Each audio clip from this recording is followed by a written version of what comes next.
Welcome, everybody, to the Tailgate, brought to you by Verizon. 5G built right from the network more people rely on. Only on Verizon. I'm Vacchiano alongside, well, nobody, because Michelle Margot, my usual co-host, is abandoning us at this time of need in the football season to go get married, and we could not convince her to join this show from her honeymoon as much as we all wanted that. We hope she's having a wonderful time and not sitting in an airport someplace and sitting maybe on a beach in the sun while I am stuck here in a freezing cold basement watching the Jets and the Giants play more football. Thanks a lot, Michelle. Really, really appreciate that.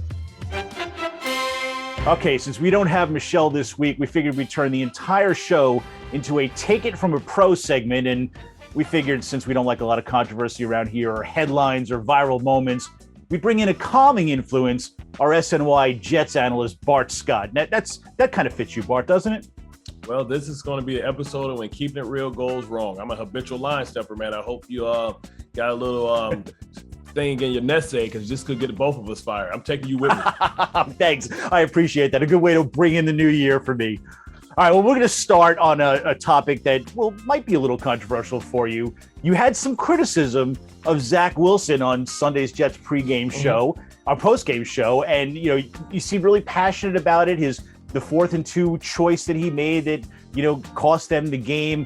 What got you so worked up about that? What were your thoughts on what Zach Wilson did? It's not about the play, it's about his excuse about it, right? You got to take ownership. Hey, I thought I can get it there. I made a decision. You live with it. You can't say that, hey, you saw this and saw that, because he can say that to you because, you may not understand the nuance of football to that type of level. Technically, it looks like the A gaps are open. So anybody saying like, oh, I understand what he's saying. No, when you have a zero nose and it's via vea, probably this modern day era of version of snacks.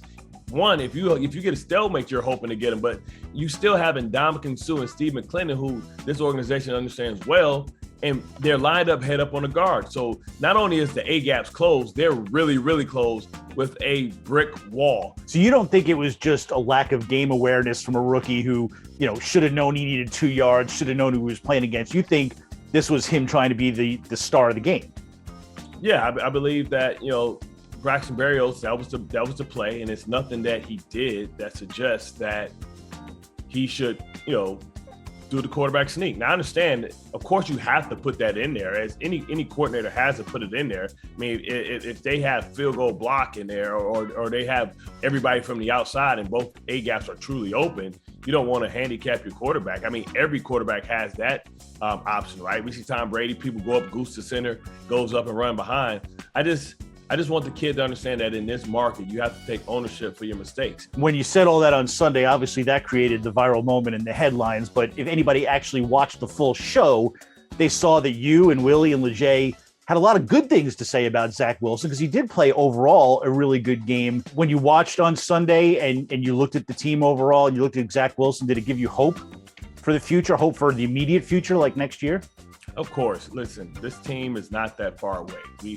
And you talk about me taking heat. I've been taking heat because I've been clowning the Cincinnati Bengals, right? But where were they at last year? They're at the bottom of the AFC North, and this year they're at the top of the AFC North. That's the beauty of football. They've done a great job in building the back half of this roster. Now it's Joe Douglas' job to make sure that he has another great draft and even eclipse the one that he had this year, because he has more draft capital. And he's going to have to be a big spender now. It's time to open up the vault and stop going to the ATM. It's time to go out there and get some high-priced guys. And I think that he signaled to everybody that, listen, the Jets are moving in the right direction. That's enough positivity and hope. Let's go to the other side of town for our next segment, which is New York's state of mind, which, as we know, if you're a New York football fan the last decade, your state of mind is not good at all. Joe Judge, his state of mind was in question on Sunday after one of the most bizarre 11-minute segments of a press conference I think I've ever heard, kind of rambling, talking about players who are begging him to play here, begging him to stay. Look, we know Dave Gettleman's not coming back as the Giants general manager. What do you think about Joe Judge? Do you think that anything you've seen or heard from him indicates it's time to move on from him too? We talk about all these coaches coming from Bill Belichick's tree and, they know how the Patriot way. Do they really? Were they there at the beginning. I'm talking about the transition from being a bad organization to a good organization. That was early in the 2000s. Anybody that jumped on there, the Patriot way was already established. So their idea of what the Patriot way gets distorted. You can't come in and not be yourself. And maybe this is who Joe Judge is. It's just been a bad representation. You can tell me all about all the players that text you and all those things. Let me do a poll within that locker room and ask how many people there want to stay. Don't tell me about the guys that want to come back, because the guys that's not there, you decide to move on from them for a reason. What about the guys there? Because those are the guys that you need to buy in. It seems like that your message is falling on deaf ears. He says all the right things. It sounds great. The result's not even there.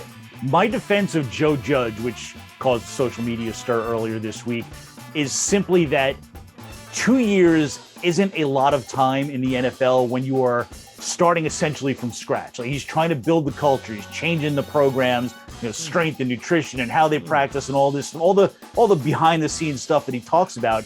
If you commit to doing that for 2 years, I don't know that you have a full picture of what he could be. Don't you need to see more from a program before you pass final judgment on it? What is Joe Judge? Because you have to be a leader of men, but you have to be a great talent evaluator. So tell me, what's his expertise? What can he teach? What is he teaching us? What unit is he teaching? His special team unit is the worst in the league. Yeah. That's supposed to be his expertise. If you're a defensive guy, show me what your defense is doing.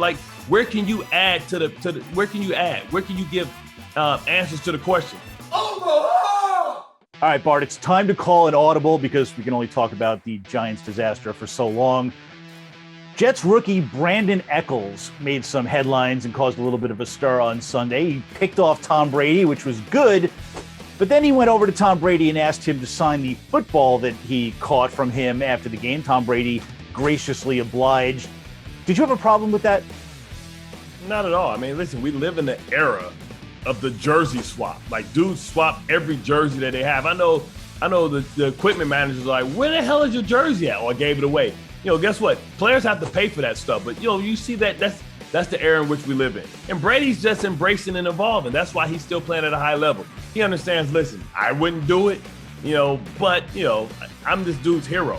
Hell, Brady's old enough to be this dude's dad. This dude's been watching Brady and probably cheering for Brady ever since he was 5 years old, right? And honestly, to him, he intercepted God, right? And he probably wanted to apologize to Brady after he intercepted him. I'm sorry, Mr. Brady, I'm sorry. I think it's a bigger story that Brady was gracious enough on one of his mistakes of the day to sign a football, because he knows at the end of the day how that's going to make that guy feel. That's going to go in his trophy case, and that's something that he's going to tell his kids about. I intercepted Brady, because guess what? In a couple years, there'll be nobody else in this league that can say that they intercepted Tom Brady. I tell you what, I so much love Tampa Brady, man. Like most old people, they just relax when they go down south and move to Florida. And Tom Brady I've become a fan of Tom Brady. I don't have to hate him so much because he's in New England where he was tight, wound tight. Now he's just loose and he doesn't care. He want to get drunk weekend at Bernie's, he does it. He wants to throw the Super Bowl trophy, he does it. He wants to talk stuff, he does it. That's what I like, man.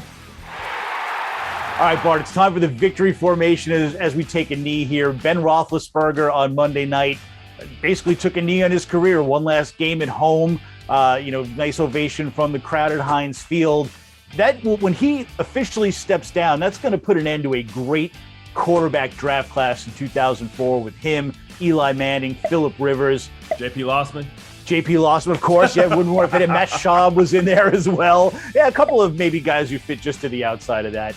What are your memories of those guys, and how do you rank those three guys now that their careers are over? Well, Ben Roethlisberger's 1, Eli's 2, Phillip Rivers is 3. Both of them, have the hardware. Ben Roethlisberger 2 Super Bowls, but in between those Super Bowls, he's always had his team with a winning record. You talk about the lows and with the Giants and their ability, they win the Super Bowl or they have a horrible season, don't make it to the postseason.